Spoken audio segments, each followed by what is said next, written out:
আসসালামু আলাইকুম। আমার আরেকটি নতুন ভিডিওতে আপনাদের সবাইকে স্বাগতম জানাচ্ছি।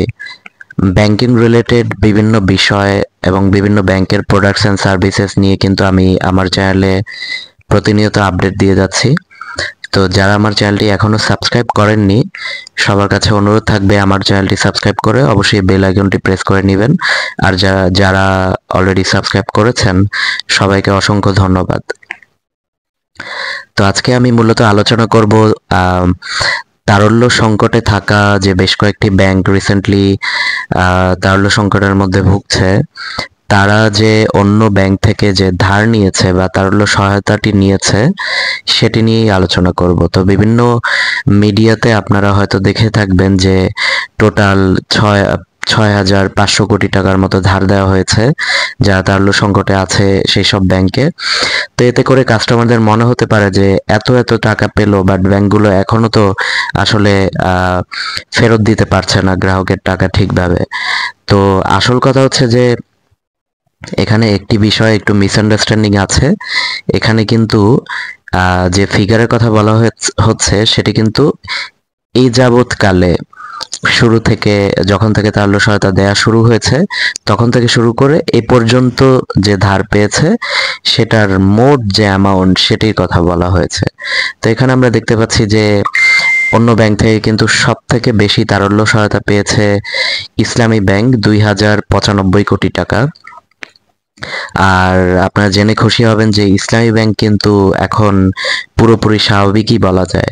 ইসলামী ব্যাংকের কোনো কাস্টমারের কাছ থেকে কিন্তু আমরা এই ধরনের কমপ্লেন পাচ্ছি না যে তারা এই অ্যামাউন্টের টাকা তুলতে যাচ্ছে বা চাচ্ছে কিন্তু পাচ্ছে না। আর এই যে তারল্য সহায়তা, এটা যখন কিছুদিন আগে তারল্য সংকট ছিল না বা এই ধরনের সিচুয়েশন ছিল না, তখন কিন্তু এক ব্যাংক অন্য ব্যাংক থেকে কল মানিতে প্রতিনিয়ত নিত। কিন্তু এখন যখন বেশ কিছু ব্যাংক এটি নিয়ে স্ট্রাগল করছে কাস্টমারকে টাকা ফেরত দেওয়ার জন্য, তখন কিন্তু এটি নিয়ে বেশি বেশি কথা হচ্ছে।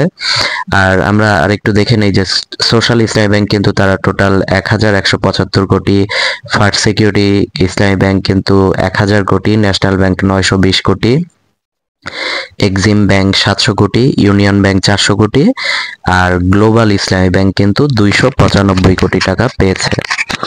তো আমি আবারও একটু ক্লিয়ার করি যে অনেকের কাছে অনেকে কনফিউজড হয়ে যাবেন যে আবার নতুন করে এত হিউজ অ্যামাউন্টের ধার পেলো, বাট আমি তো টাকা পাচ্ছি না, বা আমি তো ওই ব্যাংকের কাস্টমার, আমি তো টাকা পাচ্ছি না।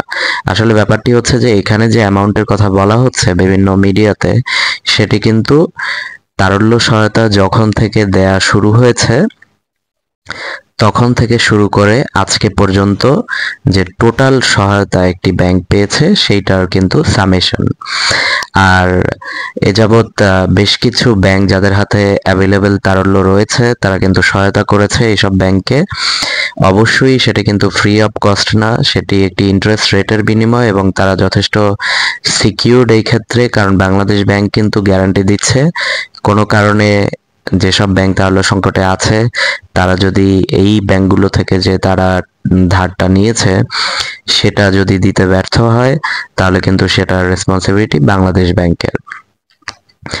আর বাংলাদেশ ব্যাংকের মুখপাত্র কিন্তু একটা জিনিস কনফার্ম করেছেন যে আরও কিন্তু নতুন করে তারল্য সহায়তা দেয়া হবে, এবং বাংলাদেশ ব্যাংকের গভর্নর কিন্তু রিসেন্টলি 17টি ব্যাংক যারা মার্কেটে ভালো অবস্থানে রয়েছে তাদের সাথে কিন্তু একটি বিশেষ সভা করেছে, এবং সেই সভায় যেসব ব্যাংক একটু প্রবলেমের মধ্যে আছে তাদেরকে তারল্য সহায়তা যাতে অব্যাহত রাখে এইসব ব্যাংকগুলি সেটির ব্যাপারে কিন্তু আলোচনা করেছে। তো সেটি নিয়ে আমার আরেকটি ভিডিও আসবে, আপনারা অবশ্যই আমার চ্যানেলটি সাবস্ক্রাইব করে রাখবেন যাতে ওই ভিডিওটি আপনারা দেখতে পারেন।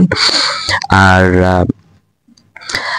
বলতে খুবই কষ্ট হয় যে বিগত সরকারের সময় যে একটি বিশেষ শিল্প গোষ্ঠী তাদের যে অনিয়ম এবং দুর্নীতি, তাদের কারণে কিন্তু বেশ কয়েকটি ব্যাংক কিন্তু তারল্য সংকট এখন ফেস করছে বা আস্থার সংকটটি ফেস করছে। আশা করি এটি খুব দ্রুত সময়ের মধ্যে কেটে যাবে এবং বাংলাদেশে কিন্তু ব্যাংকিং এখনো আমি বলবো যে অপার সম্ভাবনাময়। কারণ বাংলাদেশ কিন্তু, আপনারা হয়তো একটি ইনফরমেশন জানলে অবাক হবেন যে বাংলাদেশে যতগুলো ব্যাংকিং ব্রাঞ্চ আছে, এটি কিন্তু আমরা যদি ব্যাংকিং ব্রাঞ্চের ঘনত্ব বলি প্রতি কিলোমিটার হিসাব করে, তাহলে কিন্তু বাংলাদেশ পৃথিবীর মধ্যে 1 নম্বরে আছে। বাংলাদেশের আপনি দেখবেন যে একটু পরপরই কিন্তু বিভিন্ন ব্যাংকের ব্রাঞ্চ। তো ব্যাংকিং যে সেবা, সেটা কিন্তু আমাদের একদম রুট লেভেলে ছড়িয়ে পড়ছে। যদিও লোনের ক্ষেত্রে কিন্তু আমরা দেখি যে লোনগুলি ঢাকা চিটাগং বেসড, কিন্তু এছাড়া অন্যান্য যে ব্যাংকিং সেবা আছে সেটি কিন্তু প্রত্যন্ত অঞ্চল পর্যন্ত ছড়িয়ে পড়ছে। তো ব্যাংকিং ইন্ডাস্ট্রির মঙ্গল কামনা করে আজকের ভিডিওটি আমি শেষ করছি। আবার নতুন কোনো ভিডিও নিয়ে হাজির হব। সে পর্যন্ত ভালো থাকবেন। আসসালামু আলাইকুম।